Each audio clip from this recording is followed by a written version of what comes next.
Merci de nous retrouver sur iRadio, ITV, emedia.sn. Bonjour à toutes et à tous, bienvenue dans le JDD. En ce dimanche 17 septembre 2023, nous avons le plaisir, un immense plaisir justement de recevoir Monsieur le ministre Serigne Mbaye Thiam, ministre de l'eau et de l'assainissement. Et entre 2012 et maintenant, il a été porte-parole du gouvernement et ministre de l'enseignement supérieur et de la recherche, ministre de l'éducation nationale, avant d'être nommé ministre de l'eau et de l'assainissement. Il est également membre du secrétariat exécutif national du Parti socialiste. Monsieur Serigne Mbaye Thiam, bonjour et merci d'avoir répondu à notre invitation. Bonjour Madame Fall, bonjour à tous les auditeurs et toutes les auditrices de iRadio, les téléspectateurs et téléspectatrices de ITV. Et je vous remercie pour l'invitation et en espérant que cette émission sera utile pour votre groupe et en même temps pour tous ceux qui nous suivent. Inch'Allah. Alors, samedi dernier, 9 septembre, Monsieur le ministre, le président Macky Sall a désigné Amadou Ba, Premier ministre, comme candidat de la coalition Benno Bokk Yakaar à l'élection présidentielle de 2024. Hier, en réunion de secrétariat exécutif national, votre parti, le Parti socialiste, a fait savoir qu'il soutenait cette candidature. Justement, Monsieur le ministre, êtes-vous totalement, mais vraiment totalement convaincu par le choix du président Macky Sall? Bien sûr que oui, nous sommes convaincus par ce choix, nous soutenons ce choix et nous allons le porter pour l'élection du 25 février 2024. Pourquoi nous le faisons? Parce que d'abord nous sommes dans la coalition Benno Bokk Yakaar depuis 2012. Nous avons été, le Parti socialiste, membre fondateur de cette coalition. Nous sommes allés ensemble au deuxième tour de l'élection présidentielle de mars 2012. Et depuis lors, nous avons participé à la gestion du pouvoir à travers notre participation au gouvernement, nos députés à l'Assemblée nationale et notre présence dans les collectivités territoriales que nous gérons dans le cadre de la coalition. Et une autre raison, c'est que la conférence des leaders, après la décision du président de ne pas solliciter un troisième mandat, la conférence des leaders avait demandé au chef de l'État de procéder à un choix. Et lui, il a jugé utile de mener des consultations les plus larges possibles au niveau des leaders de la coalition Benno Bokk Yakaar. Au-delà des leaders, il a mené des consultations dans la société, au niveau des leaders d'opinion, des porteurs des autorités morales et religieuses partout. Et au terme de ces consultations et de ce processus inclusif, il a proposé un candidat. Bien sûr, tout choix est difficile, mais il fallait dans tous les cas choisir une personne. Et Amadou Ba a le parcours, l'expérience, je crois, qui peut nous permettre de gagner l'élection du 25 février 2024. Alors, une petite parenthèse avant de continuer cette perspective de l'élection présidentielle. Vous avez évoqué quelque chose qui m'intéresse, la troisième candidature. On ne vous a jamais entendu vous prononcer sur cette question. À l'époque, avant le 3 juillet, quelle était votre position sur le troisième mandat? Étiez-vous prêt à soutenir une troisième candidature de Macky Sall? Non, je pense que cette question peut-être ne se pose plus dès l'instant où le président a décidé de ne pas solliciter un troisième mandat. Mais j'ai pour principe, j'essaie d'avoir deux principes. Le principe de précaution et le principe de prudence. Le président avait demandé qu'on ne puisse pas évoquer cette question-là. À plus forte raison pour les membres du gouvernement qui sont avec lui tous les mercredis de ne pas évoquer cette question. Donc je pense que c'était se conformer à cela, de n'évoquer la question ni parce qu'on est pour, ni parce qu'on est contre. Et l'autre élément qu'il y avait, c'est que quand même j'ai eu la chance, comme tous les membres du gouvernement certainement, à des occasions de discuter avec le chef de l'État sur ces questions-là.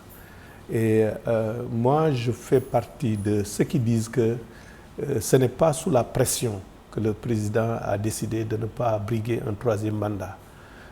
j'ai été témoin d'occasions où le président avait été avec des homologues chefs d'État, d'anciens chefs d'État, et j'avais eu l'occasion d'assister à ces conversations. C'était, je pense, au début de 2022, même plus précisément, c'était en mars 2022, où le président a dit à ses anciens homologues, en parlant avec un ancien chef d'État, lui disant que mais bientôt je vais rejoindre votre club. En avril 2024, je vais rejoindre le club des anciens chefs d'État. Donc vous saviez oui, que... donc voilà, donc, et ça, comme c'était dans une discussion restreinte avec des chefs d'État en exercice, d'anciens chefs d'État, lorsqu'il a pris la décision de ne pas se présenter, je lui ai demandé, Monsieur le Président, est-ce que vous m'autorisez, avec les gens qui disent que c'est à cause de la pression populaire que vous avez décidé de ne pas vous représenter, est-ce que vous m'autorisez, lors d'une émission, à pouvoir dévoiler cela? Il m'a dit, je vous y autorise, sinon je ne l'aurais jamais fait. D'accord. Et donc, c'est pour dire que d'autres occasions de discussion avec lui, où de façon précise et claire, il ne le disait pas, mais si on lisait entre les lignes, on se rendait compte qu'il était dans une trajectoire réellement de respecter sa parole.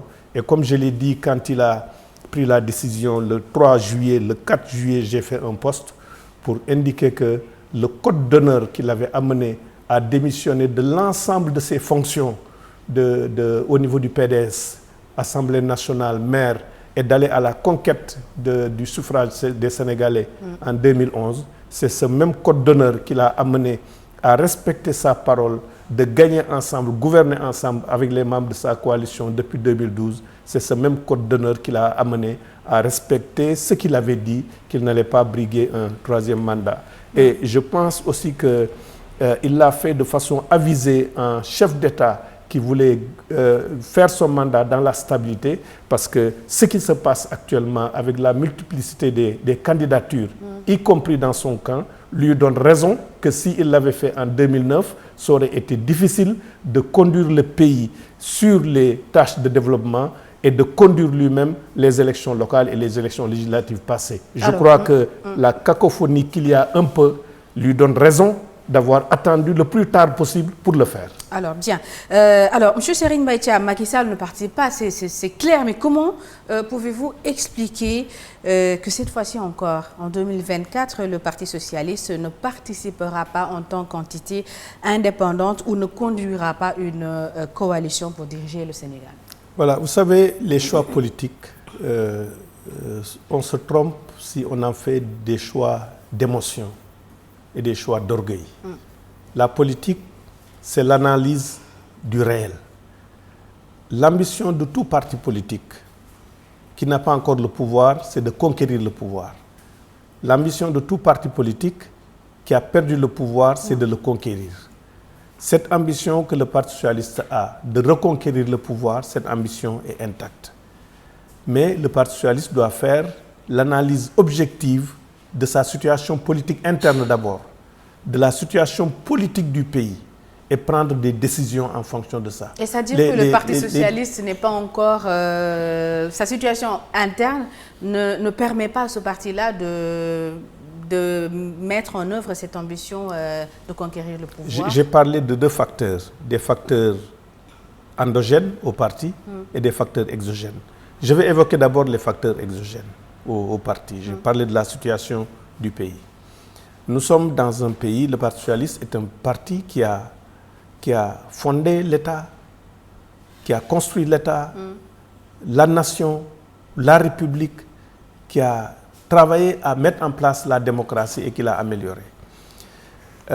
D'abord, ce qui fonde donc d'abord notre position, c'est la préservation de notre pays. Nous sommes dans un environnement d'incertitude, d'instabilité et d'insécurité avec ce qui se passe dans la sous-région. Cet environnement-là, nous devons avoir un État fort sur des bases solides, sociologiques et politiques solides pour le porter. Nous allons avoir l'économie pétrolière et gazière l'année prochaine. Quand on est un pays producteur de gaz et de pétrole, on fait l'objet de convoitises de grands groupes et quelquefois peuvent alimenter des situations d'instabilité dans les pays. Nous sommes dans une coalition qui a un bilan sous la direction du président Macky Sall. Quoi qu'on dise, les Sénégalais, à plus de 80%, pensent que le président Macky Sall a fait progresser le pays. Mais en même temps, ça sont les facteurs exogènes. Donc, le Parti socialiste doit avoir, d'abord pour ligne directrice, d'avoir un pays qui est stable, un pays qui est dans la paix sur le chemin du développement. Nous avons aussi un parti que nous avons le devoir de développer, de consolider, de raffermir. Et au niveau du Parti socialiste, notre ambition en 2019, c'était de pouvoir repositionner le parti pendant ce mandat. Pour plusieurs raisons. Nous n'avons pas atteint cet objectif-là de repositionner le parti sur le jeu politique pendant ce mandat-là et d'être prêt pour porter une candidature. Donc en cela 2024. veut dire qu'à l'instant où nous parlons, Oui. le Parti socialiste n'est pas dans une bonne position, n'est pas bien positionné dans le jeu politique. De par notre participation au niveau de la coalition et de par le fonctionnement de nos organes au niveau national, le Parti socialiste est un parti qui compte sur l'échiquier politique parce que c'est un parti qui est disséminé sur tout le territoire national, dans les villages, dans les quartiers.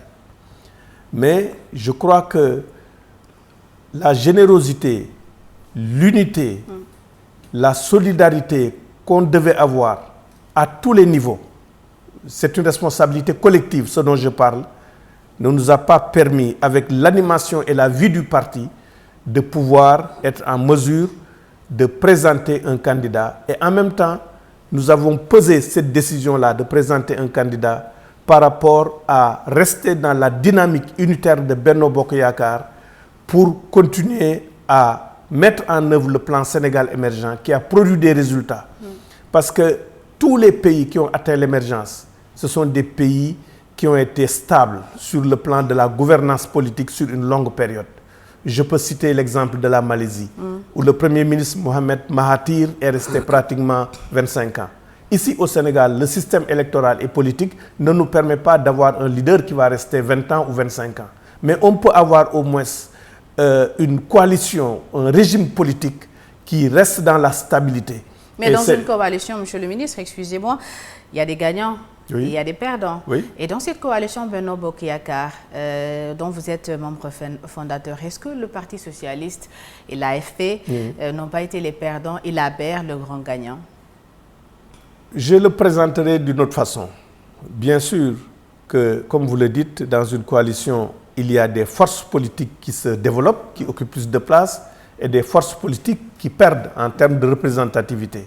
Si nous parlons de façon objective, et ce que je vous dis là, dans des instances de dialogue au niveau de la coalition, j'ai eu à le dire, et nos militants à la base qui sont dans les communes aussi le disent, on a eu des appétits énormes de l'APR qui ont conduit à ce que la représentativité de ceux qui étaient dans la coalition, que ce soit de l'AFP, que ce soit le PS, que ce soit le PIT ou la LD, cette représentativité, au fil de ces 11 ans de compagnonnage, s'est effilochée.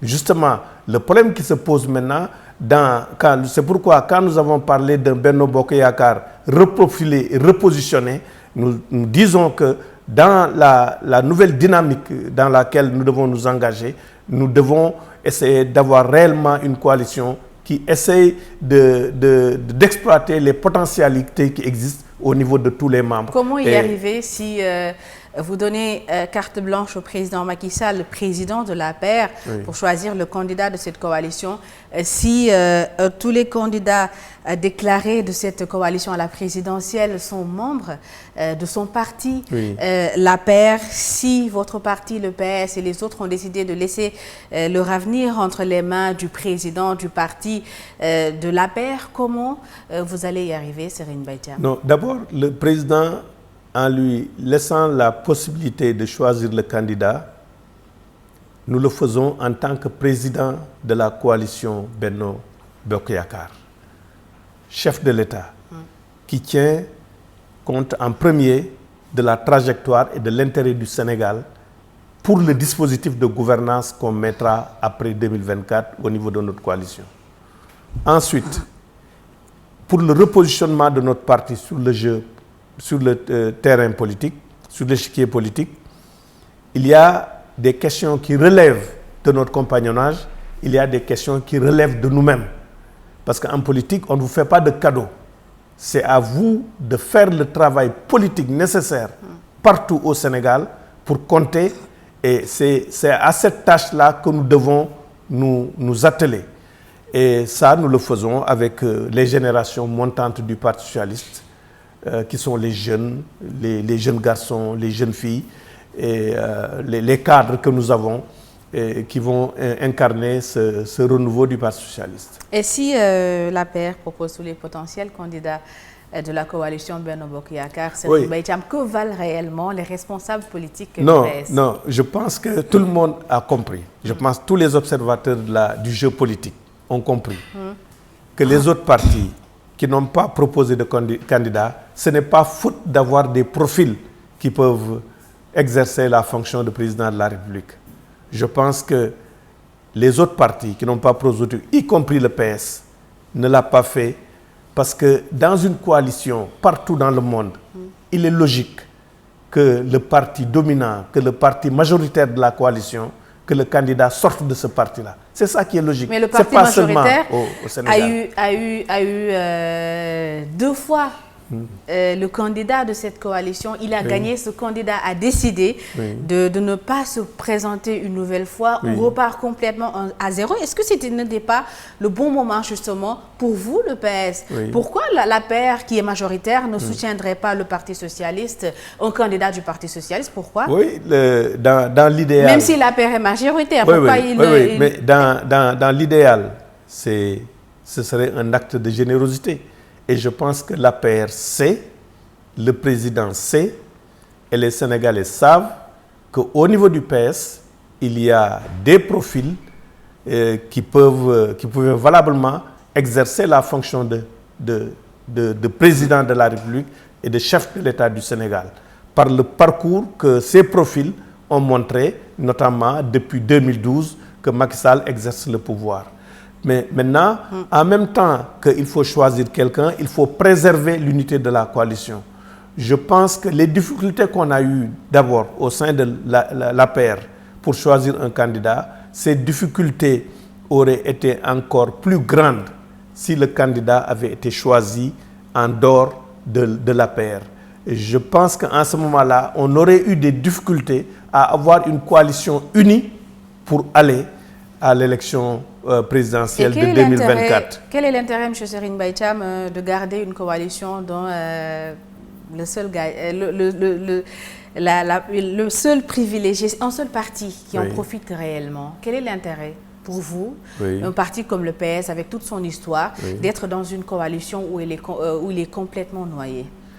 Non, le Parti socialiste n'est pas noyé, parce que quand même le Parti socialiste a une voix. Si tout à l'heure, je vous ai parlé, peut-être ce que certaines personnes de l'APR n'ont pas eu le privilège d'avoir été dans le secret, que le président n'allait pas briguer un 3e mandat, c'est parce qu'il y a une considération au niveau du Parti socialiste comme allié. Maintenant, l'intérêt pour nous, ce n'est pas l'intérêt du Parti socialiste exclusivement, c'est l'intérêt du Sénégal. Je pense que si nous avons réussi à avoir les résultats que nous avons au plan économique, au plan de la stabilité du pays, de sa trajectoire de développement, c'est qu'on a eu une coalition qui a une base politique la plus large possible. En 2014-2015, il y avait certaines personnes de l'APR, certains responsables, qui rêvaient de repli de l'APR sur lui-même pour se débarrasser des autres membres de la coalition. Le président, lui, il a tenu à ce que la coalition puisse continuer. Et je disais, il faut faire un raisonnement par l'absurde. Il faut imaginer que le PS, l'AFP, le PIT, l'ALD soient dans l'opposition. Qu'est-ce que ce serait comme difficulté au niveau de notre pays?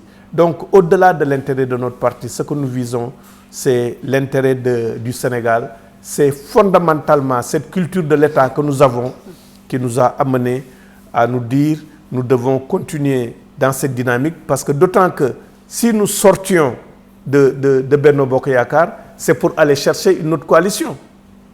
Parce qu'on est dans l'ère des coalitions. Autant rester dans la coalition dans laquelle nous sommes actuellement et qui nous permet, parce que nous avons fait l'expérience. Une coalition qui pourrait vous... Quand on a perdu le pouvoir dans 2000, nous avons fait l'expérience de coalition. Mais réellement, la greffe n'a jamais pris. On n'a jamais été accepté dans l'opposition à l'époque de ceux qui nous ont combattus avant 2000. Quand on était avec eux, la greffe n'a jamais pris. C'est la raison pour laquelle, d'ailleurs, peut-être en 2012, le candidat de Benno Siggil Sénégal à l'époque n'était pas sorti du PS. Oui. Alors, et comment voyez-vous justement l'avenir du PS dans cette coalition?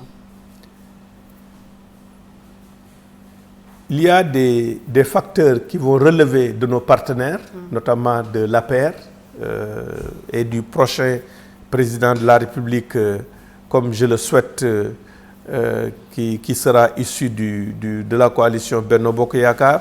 Et il y a des facteurs qui relèvent du Parti socialiste lui-même. D'abord, nous devons, au niveau du Parti socialiste, nous repositionner, occuper plus le terrain politique et être plus présent au niveau du débat politique, au niveau du Sénégal. De par les projets que nous portons, de par les déclarations que nous faisons, la réunion de nos instances, aussi bien au niveau national qu'au niveau local, et l'occupation du terrain politique. Et c'est en cela que nous nous ferons respecter nous-mêmes avant de demander à nos partenaires de pouvoir faire plus d'espace à l'exercice, à la participation du PS à l'exercice du pouvoir. C'est comme ça que je le vois. Et puis l'autre élément qui est fondamental, qui est important pour moi, c'est que à partir de 2024, mais dans le cadre d'une solidarité intergénérationnelle, parce qu'on a besoin de l'ensemble des tranches d'âge, de faire plus d'espace à de nouveaux visages du Parti socialiste, à des jeunes qui aujourd'hui ont 20 ans, ont 30 ans, 40 ans, 50 ans, des moins jeunes qui ont 50 ans, pour que ces gens-là puissent incarner un nouveau visage du Parti socialiste et que s'inscrivent dans une trajectoire de reconquête du pouvoir. Vous suivez le jury du dimanche sur iRadio, ITV, emedia.sn. Je vous rappelle que nous recevons M. Serigne Mbaye Thiam, ministre de l'Eau et de l'Assainissement, membre du secrétariat national exécutif du Parti socialiste. Serigne Mbaye Thiam, en 2014, déjà, il y avait des membres du PS qui ne se retrouvaient pas dans le compagnonnage avec Macky Sall. En 2016, au référendum, ça s'est confirmé. Et en 2017, ils seront exclus du parti. Il s'agit de Khalifa Babacar Sall, Barthélémy Diaz, Aïssata Tall Sall, entre autres. Alors, au regard de la situation dans laquelle se trouve le Parti socialiste au sein de cette coalition, est-ce que Khalifa Babacar Sall et compagnie, tous ces frondeurs, n'ont pas eu raison sur vous? D'abord, je voudrais rectifier quelque chose. En 2014, des gens n'ont pas fait campagne en dehors du Parti socialiste. Le fait d'avoir une liste Taxawu Dakar en 2014 était une décision qui avait été actée par les instances du Parti socialiste. C'était à l'époque une entente entre Benno Bokk Yakaar et Taxawu. Non, ce n'était pas une entente. Il y avait des divergences du PS de Dakar avec l'APR, et la direction du parti a soutenu la décision de Taxawu Dakar d'avoir des listes au niveau de Dakar. Tanor Dieng lui-même a fait campagne pour la liste Taxawu Dakar. Moi-même qui vous parle, j'ai accompagné la campagne de Taxawu Dakar. J'ai fait campagne avec eux. Donc, ce n'était pas une décision qui avait été prise. Mais c'était le début des problèmes. Non, à Dakar, parce qu'ailleurs, on a eu des trucs. On n'était pas d'accord. Nous, on exerçait, le Parti socialiste exerçait le pouvoir exécutif au niveau de la ville de Dakar et nous avons voulu le conserver. Donc, en 2014, c'était avec le soutien du Parti socialiste institutionnel que la liste Taxawu Dakar a gagné Dakar. Nous avons fait campagne avec eux. Moi-même qui vous parle à l'époque ministre, j'ai fait campagne avec la liste Taxawu Dakar. En 2016, nous avons eu des divergences sur le référendum. Et après, en 2019, les divergences se sont approfondies, bien sûr. Maintenant, la politique, c'est des évolutions en dents de scie. Parce que on aurait pu penser qu'en 2017, on aurait pu dire, on a eu raison sur eux. Parce qu'en 2017, ses camarades sont partis sur une autre liste aux législatives. Ils n'avaient qu'un seul député, ou deux, du Parti socialiste. Là où nous, dans la coalition, on en avait 15. Mais je parle de la situation dans laquelle se trouve le parti. Oui, je suis en train de vous parler, de vous dire que la politique, c'est des évolutions en dents de scie. Parce que si on avait raisonné en 2017, ils étaient partis sur une autre liste en laissant la coalition dans laquelle on était. Et ils ont eu 1 ou 2 députés. Au final, plus de députés même. Et en 2019, ils ont appelé à voter pour un autre candidat et nous, notre candidat a gagné.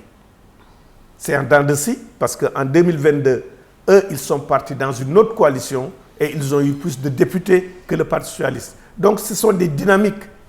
C'est à nous maintenant de travailler pour avoir une autre dynamique qui renverse cette tendance-là. Mais ce n'est pas statique. On ne peut pas dire que ad vitam aeternam, les gens ont raison sur cette ligne politique. On va voir maintenant ce qui va se passer parce que cette même dynamique les a amenés à s'éloigner aujourd'hui dans la coalition dans laquelle ils étaient, qui était Yewwi Askan Wi.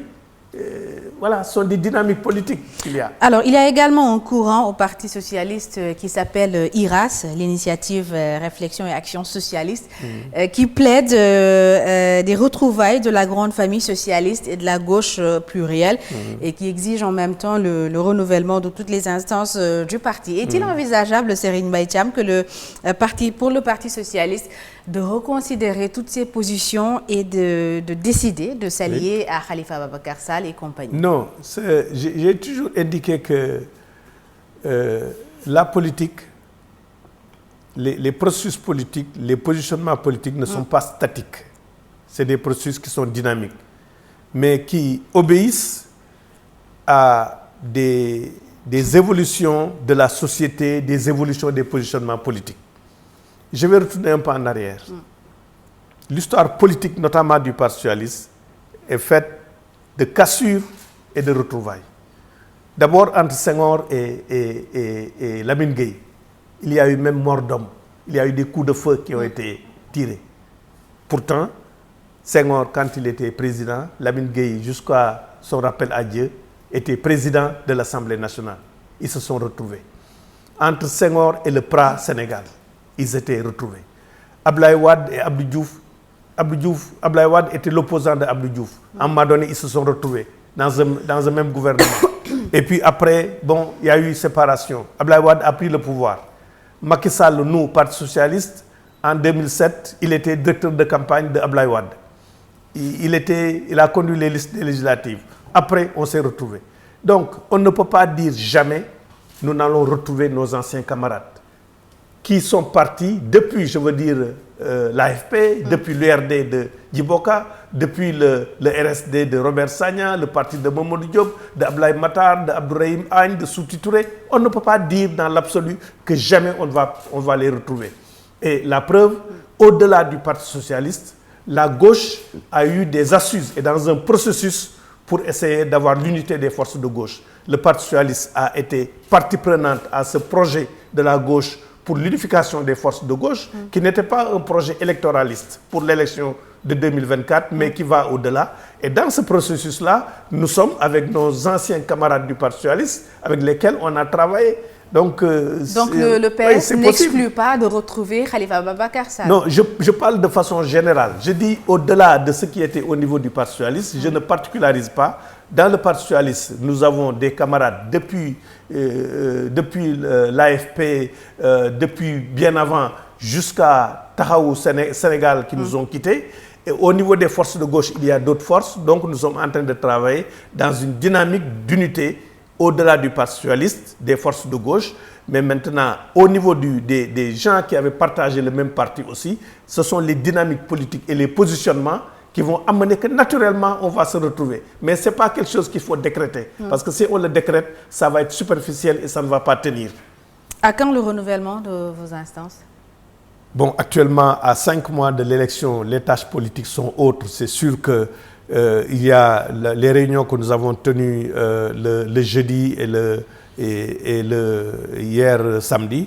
Il y a des camarades qui ont demandé qu'on essaye de suspendre ce processus de renouvellement parce qu'on est à 5 mois de l'élection et on a d'autres tâches politiques. Mais je pense que ça doit être la tâche prioritaire quand on va sortir des élections et nous devons ensemble discuter pour trouver des consensus pour avoir un renouvellement apaisé, en même temps aussi bien au niveau de la direction qu'au niveau des instances de base. Serigne Mbaye Thiam, en 2024, un Sénégalais né en 2000, quand vous avez perdu le pouvoir, aura 24 ans. Oui. Depuis lors, le Parti socialiste n'a pas eu la confiance des Sénégalais pour diriger les destinées de notre nation.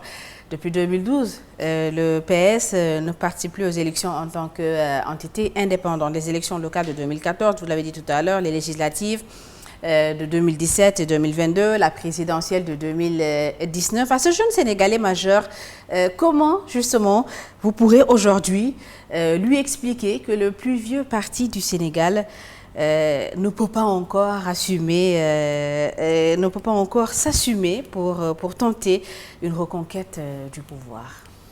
À ce jeune Sénégalais de 24 ans, l'analyse que vous faites, c'est une analyse très intéressante, le constat que vous avez fait, et c'est un constat d'ailleurs que moi je fais, notamment même pour cette élection de 2024, nous aurons peut-être l'occasion d'y revenir. Je pense qu'à ce jeune Sénégalais, il faut lui dire d'abord de s'engager en politique. La première des choses, il faut lui demander de s'engager en politique. De s'engager en politique, non pas pour faire de la politique politicienne, mais pour avoir l'ambition de servir son pays. Et lui dire que la position que le Parti socialiste va avoir, c'est la position que lui, il va déterminer ou il va contribuer à déterminer s'il s'engage dans le Parti socialiste avec nous. Le Parti socialiste a bâti l'État du Sénégal, la nation, un peu la République. Le Parti socialiste ne doit plus vivre de son passé. Comme vous l'avez dit, parler du bilan du Parti socialiste de 40 ans, de 2000, ça ne dit rien à ce jeune-là. Ça ne dit rien. Ce qui va faire rêver ce jeune, c'est qu'il soit dans un parti et il peut avoir sa place dans le Parti socialiste et contribuer à définir une trajectoire et puis des idées, un projet pour le Sénégal avec nous. C'est ça, c'est le langage qu'il faut tenir à ce jeune-là. Il vient et lui, il va participer, il sera un acteur qui va co-construire ce projet-là que nous avons pour l'avenir. Comment un jeune va s'engager dans un parti qui n'existe quasiment que de nom, qui n'est pas très animé, qui est pratiquement tout le temps sous couvert un parti, il se teste, il participe à des élections, il a des ambitions de conquête du pouvoir. Oui. Comment est-ce que ce jeune pourra faire confiance à un parti qui n'est pratiquement plus animé? Je pense que si le jeune n'est animé que par la conquête du pouvoir pour pouvoir faire partie de cette gouvernance, ce n'est pas le bon baromètre pour avoir un jeune qui fait de la politique par conviction. Je ne pense pas que ce soit pertinent et qu'un jeune se dise « je suis dans ce parti parce qu'on va gagner la prochaine élection ». Ce que nous cherchons, nous, c'est des jeunes qui sont chevillés aux idéaux socialistes et qui, ensemble avec nous, vont définir la ligne politique du parti et vont participer à ce projet de société que nous allons donner aux Sénégalais. Nous avons, si on me dit que le Parti socialiste n'existe pas, n'existe que de nom, je dis non. Vous allez dans le hameau le plus reculé du Sénégal, vous avez un socialiste qui vous accueille. Maintenant, ce qu'il faudrait, c'est, au niveau du Parti socialiste, animer davantage les instances de base du Parti socialiste, dans les comités, dans les sections, dans les coordinations, et avoir un visage qui permet de donner espoir à ces jeunes-là dont vous parlez. Et ça, nous l'avons un peu perdu, mais en même temps, lorsque nous voyons les responsables du Parti socialiste dans les institutions de la République, que ce soit au niveau du gouvernement, que ce soit au niveau de l'Assemblée nationale, que ce soit au niveau des exécutifs territoriaux, les Sénégalais qui les voient se rendent compte qu'ils ont une culture d'État, ils ont des compétences qui permettent de faire, de convaincre les Sénégalais que si on leur confie le pouvoir à tous les niveaux, ils peuvent l'exercer au bénéfice de notre pays. Serigne Mbaye Thiam, vous avez 66 ans, si je ne me trompe. Vous avez de l'expérience, vous avez des compétences et vous avez le parcours. Avez-vous une ambition présidentielle? J'ai toujours répondu à cette question en disant que je suis un enfant de la République, éduqué par la République à l'école élémentaire. Et puis après, je suis parti au Prytanée militaire où on était pris en charge à 100% pour nos études à l'internat. Et après ça, j'ai eu une bourse du gouvernement du Sénégal pour aller étudier en France. J'ai travaillé un moment, revenir pour travailler au port de Dakar. Je n'ai jamais demandé un poste. Je n'ai jamais sollicité une fonction. Mais en tant qu'enfant de la République, je ne suis obnubilé par aucune fonction. Mais je ne me déroberai à aucune responsabilité, que ce soit une responsabilité nominative ou bien une responsabilité élective. Si les personnes avec lesquelles je travaille me font confiance pour occuper une fonction, je ne me déroberai pas. Vous avez donc une ambition présidentielle? Je vous ai répondu sur cette question-là. Vous suivez le JDD sur iRadio, ITV, emedia.sn. Nous recevons Serigne Mbaye Thiam, ministre de l'eau et de l'assainissement. Serigne Mbaye Thiam, en tant que ministre dans plusieurs domaines, quelles sont les réalisations dont vous êtes le plus fier? Ou en d'autres mots, pouvez-vous revenir, que pouvons-nous retenir justement de vos différents postes de ministre? D'abord, ce que j'ai eu à conduire et à mettre en œuvre en tant que ministre, le crédit et la responsabilité reviennent au chef de l'État. Parce que c'est lui qui définit la politique de la nation, le président Macky Sall. Mais je peux dire que sous son leadership, ses orientations et la politique qu'il a eu à définir, conduite par différents premiers ministres, Abdou Mbaye au début, Aminata Touré, Mohamed Boun Abdallah Dionne, à l'enseignement supérieur, l'université de Diamniadio, c'est moi qui l'avais entamé, qui ai eu le projet de création de l'université de Diamniadio. Je me souviens, l'appel d'offres même, pour recruter le recteur, on avait mis en place une commission dirigée par Amadou Lamine Ndiaye, je crois, ancien recteur de l'UGB, qui a mis en place pour recruter le recteur. C'est un des recteurs d'ailleurs, quelqu'un qui était sur la liste, qui a été le premier recteur, Université de Diamniadio. Université du Sine Saloum aussi, c'est moi qui ai mis en place le comité de réflexion pour mettre en place l'université, qui devait réfléchir sur le format de l'université, quand j'étais ministre de l'enseignement supérieur. En très peu de mois, les ISEP, le projet de décret qui a créé l'ISEP de Diamniadio, au mois de mai, je crois, ou juin 2012, je l'ai présenté en Conseil des ministres, où on a nommé le premier directeur Fadel Khan. L'ANAQ-Sup, l'Agence nationale d'assurance qualité de l'enseignement supérieur, j'ai eu l'honneur aussi là de présenter le projet de décret. Ça, c'est au niveau de l'enseignement supérieur, de mettre en œuvre cette vision et ces orientations du chef de l'État, le président Macky Sall. Quand j'étais ministre de l'Éducation nationale, avec mes collaborateurs, avec mes autres collègues du gouvernement, dans le cadre d'une solidarité, sous la conduite du Premier ministre, notamment Mohamed Boun Abdallah Dionne, et sur les orientations du chef de l'État, beaucoup de choses ont été faites. Beaucoup de choses ont été faites. Je pense qu'une des grandes avancées, c'est le relèvement du niveau des enseignements de l'élémentaire. Les enseignants de l'élémentaire, jusqu'à une période récente, étaient recrutés au niveau du BFM, du brevet. le recrutement a été rehaussé au niveau du baccalauréat. Ils subissaient une formation peut-être de 3 mois pendant les vacances. C'est un concours aujourd'hui qui est organisé, le CREM, le concours de recrutement des élèves maîtres. Un concours exigeant que nous avons essayé de sécuriser, qu'on a sécurisé après l'événement de fraude qu'il y avait à un moment donné. Et aujourd'hui, tous les enseignants, les directeurs d'école que je rencontre me disent que les enseignants qu'ils reçoivent, qui sont issus de ce concours, sont des enseignants de qualité.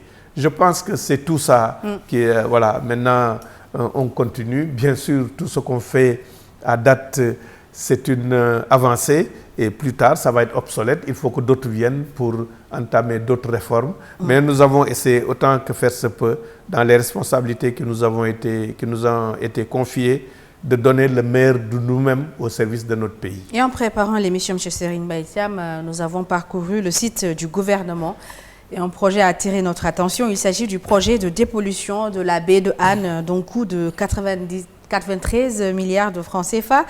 Vous avez lancé les travaux il y a exactement 3 ans, en septembre 2020. Il devait durer 3 à 4 ans. Monsieur le ministre, est-ce que la baie de Han est dépolluée?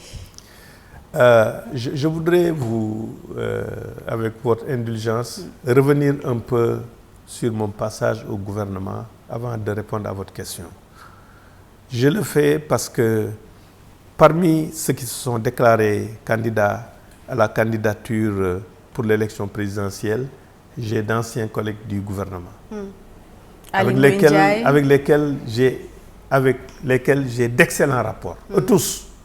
Que ce soit le Premier ministre Amadou Ba, avec qui j'ai partagé le gouvernement avant 2012 en tant que ministre de l'économie et des finances, et avec Ali Ngouille Ndiaye, avec Mohamed Boun Abdallah Dionne, sous la direction de laquelle j'ai travaillé, Abdoulaye Diouf Sarr, Abdoulaye Daouda Diallo. J'ai de très bons rapports avec eux tous. Et je pense que ce n'est pas un délit d'avoir de l'ambition. Naturellement, les gens peuvent avoir de l'ambition. Mais nous devons essayer de travailler dans l'unité. Et je voulais revenir sur le cas particulier du Premier ministre Mohamed Boun Abdallah Dionne, qui, au-delà d'avoir partagé le gouvernement, nous avons partagé un certain nombre de choses avant, qui est un ami. Donc, le choix qu'il y avait à faire pour le président, ce n'était pas un choix de cœur, c'était un choix de raison sur la base de facteurs objectifs. Et Mohamed Boun Abdallah Dionne a été un collaborateur, je crois, qui a fait preuve d'intelligence, d'engagement, de loyauté vis-à-vis du chef de l'État. Ayant travaillé avec lui sous sa direction, plusieurs fois, je suis parti dans son bureau lui soumettre des dossiers du gouvernement. C'est avec beaucoup d'intelligence et de loyauté qu'il définissait les orientations qu'il nous donnait en tant que membre du gouvernement. Donc au moment où, peut-être par ailleurs, on peut penser qu'il a échoué dans sa mission, je ne le pense pas.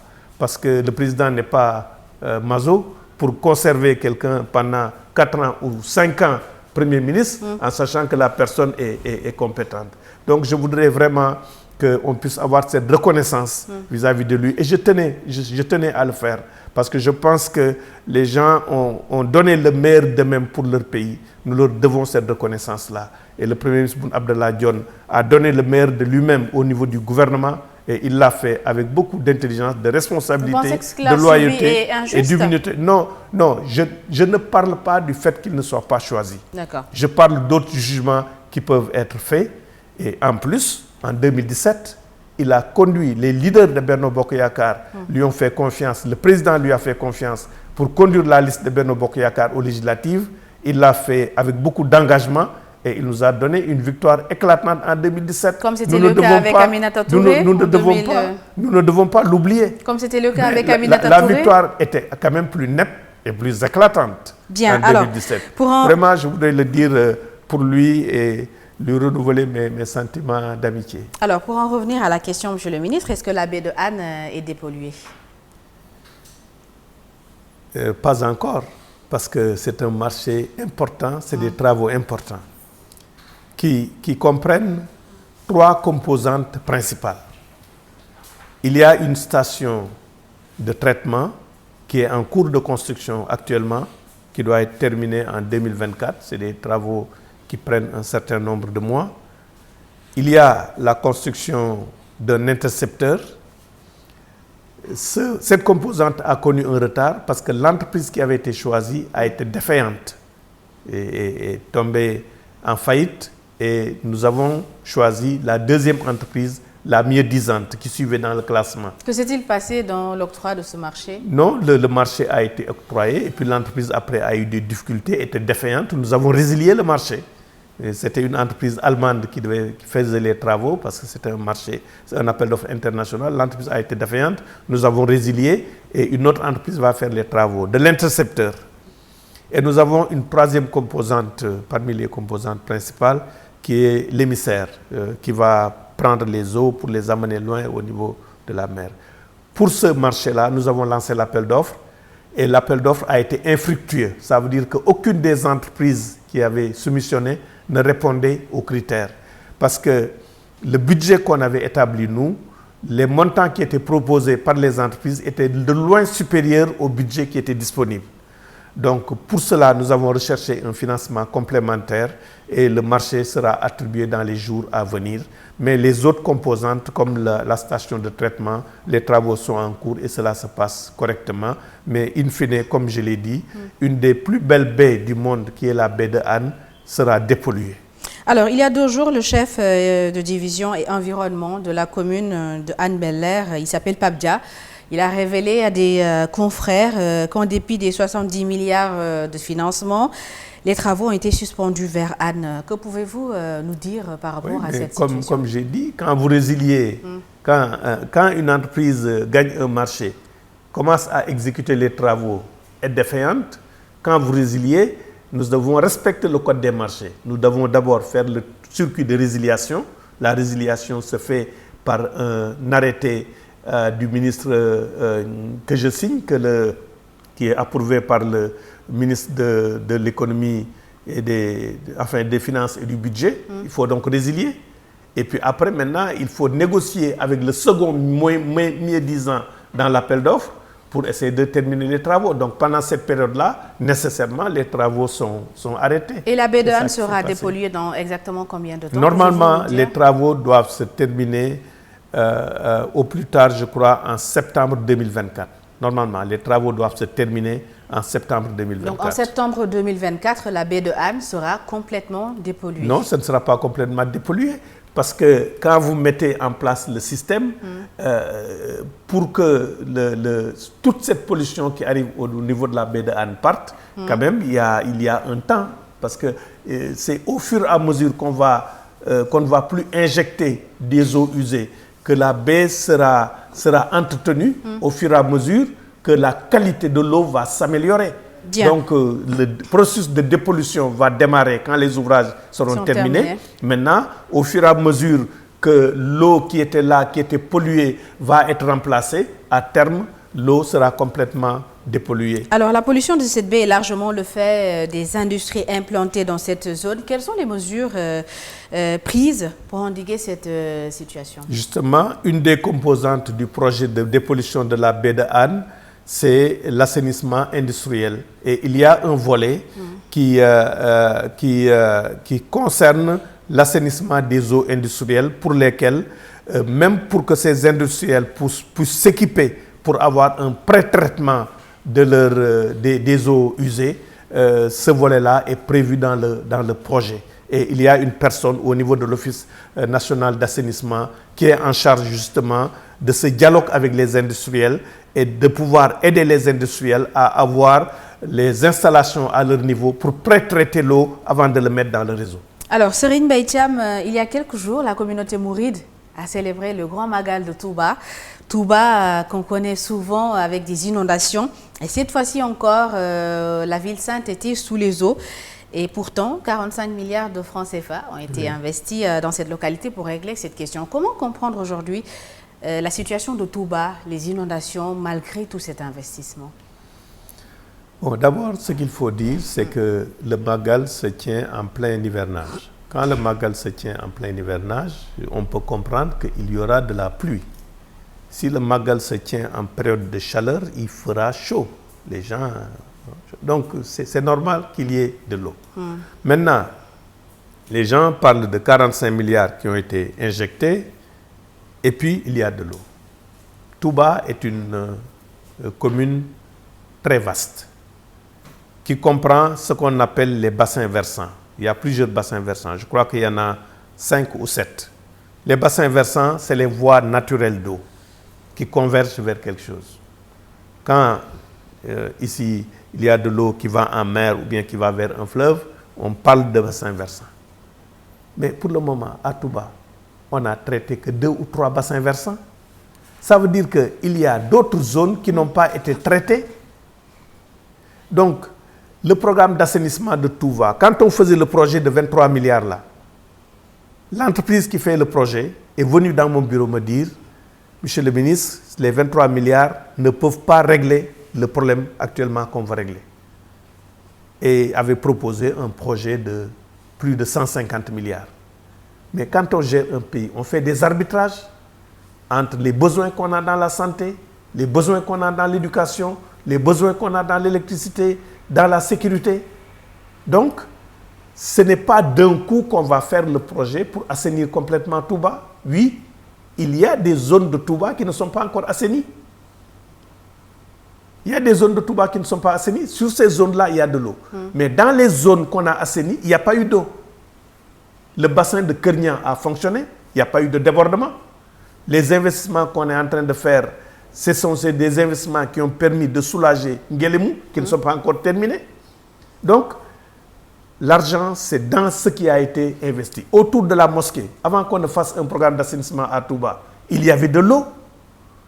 Il n'y a plus d'eau. C'est ces 45 milliards-là qui ont permis de sortir cette zone de l'eau.